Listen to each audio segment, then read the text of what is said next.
반갑습니다. 말씀과 함께 하루를 시작하는 주님의 백성들을 예수님의 이름으로 축복합니다. 2023년 2월 28일 화요일 오늘 주신 말씀은 마태복음 14장 22절부터 36절까지입니다. 예수께서 즉시 제자들을 재촉하사 자기가 무리를 보내는 동안에 배를 타고 앞서 건너편으로 가게 하시고 무리를 보내신 후에 기도하러 따로 산에 올라가시니라. 저물매 거기 혼자 계시더니 배가 이미 육지에서 술이나 떠나서 바람이 거스름으로 물결로 말미암아 고난을 당하더라. 밤 사경에 예수께서 바다 위로 걸어서 제자들에게 오시니 제자들이 그가 바다 위로 걸어오심을 보고 놀라 유령이라 하며 무서워하여 소리 지르거늘 예수께서 즉시 이르시되 안심하라 나니 두려워하지 말라. 베드로가 대답하여 이르되 주여 만일 주님이시거든 나를 명하사 물 위로 오라 하소서 하니 오라 하시니 베드로가 배에서 내려 물 위로 걸어서 예수께로 가되 바람을 보고 무서워 빠져가는지라. 소리질러 이르되 주여 나를 구원하소서 하니 예수께서 즉시 손을 내밀어 그를 붙잡으시며 이르시되 믿음이 작은 자여 왜 의심하였느냐 하시고 배에 함께 오르매 바람이 그치는지라. 배에 있는 사람들이 예수께 절하며 이르되 진실로 하나님의 아들 이로소이다 하더라. 그들이 건너가 게네사렛 땅에 이르니 그곳 사람들이 예수이신 줄을 알고 그 근방에 두루 통지하여 모든 병자를 예수께 데리고 와서 다만 예수의 옷자락이라도 손을 대게 하시기를 간구하니 손을 대는 자는 다 나음을 얻으니라. 아멘. 오늘 주어진 본문을 통해서요 세 가지로 나눠 말씀을 살펴보겠습니다. 첫째, 따로 기도하는 시간과 장소가 필요하다. 22절과 23절. 어젠지 살펴보았던 것처럼요 예수님을 따르는 무리에게 밥을 먹이시기 위해 오병이어의 기적을 일으키신 예수님께서는 제자들로 하여금 배를 타고 건너편으로 가게 하셨다라고 합니다. 그러면서 예수님을 따라왔던 사람들 또한 보내셨는데요. 그 이유가 기도하시기 위함이었던 것으로 여겨집니다. 23절 보면 기도하러 따로 산에 올라가시니라. 저물매 거기 혼자 계시더니 따로 시간과 장소를 정해놓고 홀로 하나님과 대면하셨던 예수님. 여러분 예수님도요 그러하셨어요. 기도하셨다라는 겁니다. 기도하셨는데요 따로 시간을 내시고 따로 장소를 정하셨다라는 겁니다. 그리고요 혼자서 기도하셨다라는 거죠. 그만큼 홀로 하나님께 긴밀히 독대하는 것이 중요하다라고 하는 의미이실 것 같아요. 여러분 하나님께서 우리에게 원하시는 것이 바로 그것입니다. 하나님은요 우리의 기도 원하세요. 홀로 긴밀하게 만나시고 친밀한 대화를 나누시길 원하십니다. 마치 부부의 대화처럼 왕이신 하나님의 침소로 나오길 원하시다라는 겁니다. 여러분 어떻습니까? 하나님과 독대하는 시간과 장소가 있으세요? 여럿이 함께 기도하는 것 말고요. 하나님과 나만 알고 있는 그런 장소와 시간을 마련해서 하나님께 깊은 사귐을 맺고 있으시냐라는 겁니다. 부디어 꼭 그러하실 수 있기를 바랍니다. 여러분 신앙생활이라는 것은요. 연애입니다. 연애하는 거예요. 하나님과 연애하는 것이고 하나님과 사랑을 나누는 겁니다. 연애하고 사랑을 나누는 것이 무슨 다른 사람들과 공유하는 것은 아니잖아요. 이런 맥락에서 볼 때 우리 하나님께서 우리를 친밀하게 1대1로 만나길 원하신다라고 하는 것을 당연히 알 수 있지 않을까요? 그러면서 이제 중요한 것, 예수님도 기도하셨다라고 하는 것. 기도를 통해 우리 하나님으로부터 힘과 능력을 얻고 쉼과 회복을 얻으셨다라는 겁니다. 바꾸고 말하면 사역만 하지 않으셨다라는 거예요. 예수님도 기도가 필요하셨다라는 겁니다. 여러분 기도는요 능력입니다. 우리가 하나님 앞에 나와 기도할 때에 우리 하나님께서 새 힘을 더하여 주실 줄로 믿습니다. 우리의 힘이 아니라 우리가 기도할 때에 부어주시는 하나님의 능력 가지고 하나님 나라를 세워나가는 겁니다. 부디 기도로 우리 하나님께 은밀하게 나아가고요 1대1로 친밀함을 나누며 주님 주신 새 힘과 능력으로 살아가는 하나님 나라 백성들 저와 여러분들이 되실 수 있기를 바랍니다. 둘째, 상황과 환경을 보면 흔들리는 것이 사람이다. 24절부터 33절까지 예수님의 명을 따라 제자들이 배를 타고 건너가는데 풍랑이 일고 그래서 이제 제자들이 불안과 두려움에 떨었던 것 같습니다. 그러면서 예수님은 어제도 이제 살펴보았듯이 우리를 긍휼히 여기시는 주님이시고요. 우리와 함께 하시며 도움을 주시는 분 사랑의 주님이십니다.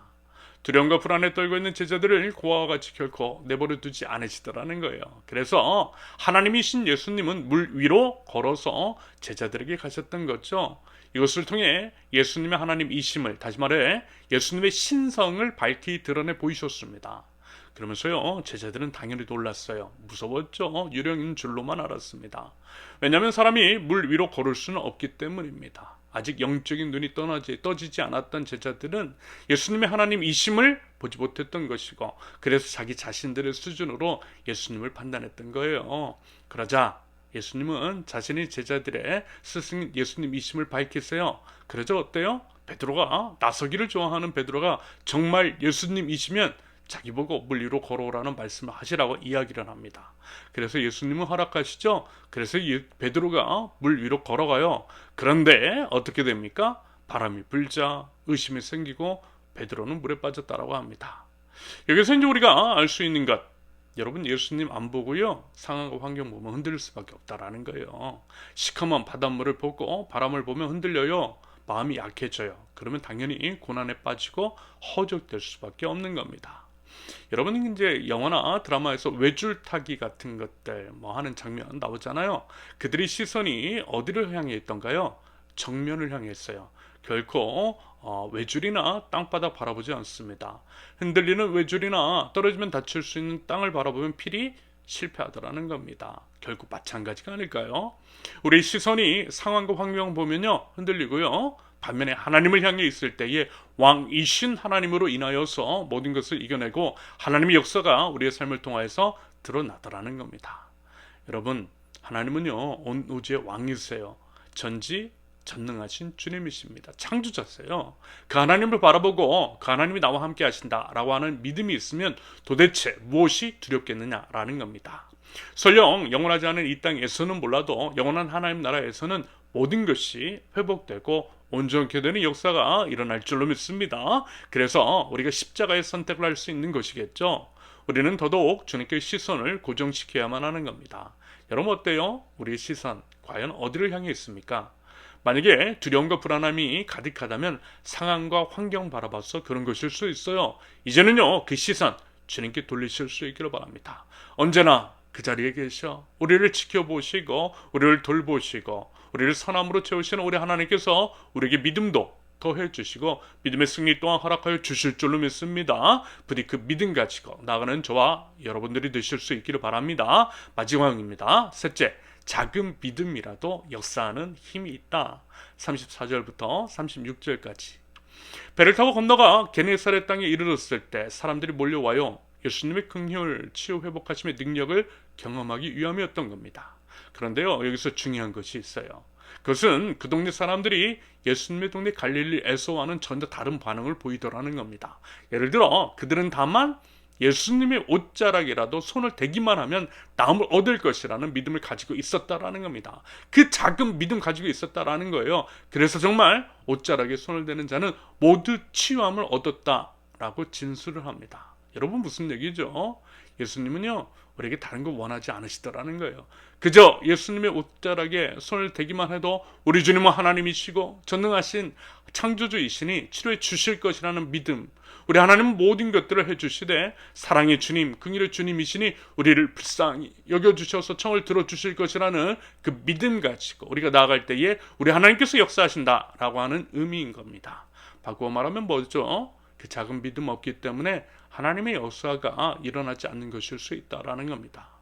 여러분, 어떻습니까? 우리의 믿음, 우리 주님을 향한 그 믿음은 과연 어떠합니까? 옷자락을 만지는 그런 믿음이 우리에게 있는 것인지. 그러면서 이제 우리가 살고 있는 세상 참 풍요로워졌죠. 돈이면 해결이 되는 시대를 살아가고 있습니다. 그러다 보니 어때요? 하나님 찾지 않는 것 같아요. 대신 돈을 벌기에 혈안이 되어 있는 것 같아요. 교회도 마찬가지인 것 같습니다. 그래서 하나님의 역사를 요즘 이제 찾기 힘든 것이 아닐까라고 하는 아쉬움과 안타까움이 있습니다. 여러분, 믿음을 회복하기를 원합니다. 작은 믿음이어도 괜찮아요. 우리 주님께서 우리를 불쌍히 여기시어 기도 응답하시고 치료 회복시켜 주신다라고 하는 그 믿음 가지고 우리 주님 앞으로 나아가서 우리 주님의 옷자락 만졌으면 좋겠습니다. 그럼으로써 우리 주님의 살아계심과 하나님의 역사를 경험하는 하나님 나라 백성들, 저와 여러분들이 줄 수 있기를 예수님의 이름으로 축원합니다. 함께 기도합니다. 하나님, 저희들 시간과 장소를 따로 떼어 우리 하나님 앞으로 나가기를 원합니다. 기도를 회복하게 하시고 기도의 능력을 경험하게 하시며 우리의 힘이 아니라 기도할 때 보여주시는 하나님의 능력 가지고 살아가는 하나님 나라 백성들 될 수 있도록 우리 하나님 인도하여 주시옵소서. 오직 주님께 시선을 고정시키기를 원합니다. 상황과 환경을 바라보는 것이 아니라 전지전능하신 주님, 사랑과 긍휼의 주님께 시선을 맞추고 예수님의 옷자락에 손을 대기만 해도 나음을 얻을 수 있다라고 하는 그 믿음 가지고 나가는, 그러므로써 하나님의 놀라운 역사, 응답하신 우리 하나님을 경험하며 그 하나님을 찬양하며 나갈 줄 아는 저희 될 수 있도록 하나님 저희들에게 은혜를 더하여 주시고 하나님 저희를 인도하여 주시옵소서. 예수 그리스도의 이름으로 기도합니다. 아멘. 하나님께서 오늘 주신 말씀과 가지고 나오신 기도 제목을 놓고 우리 잠시 기도합니다.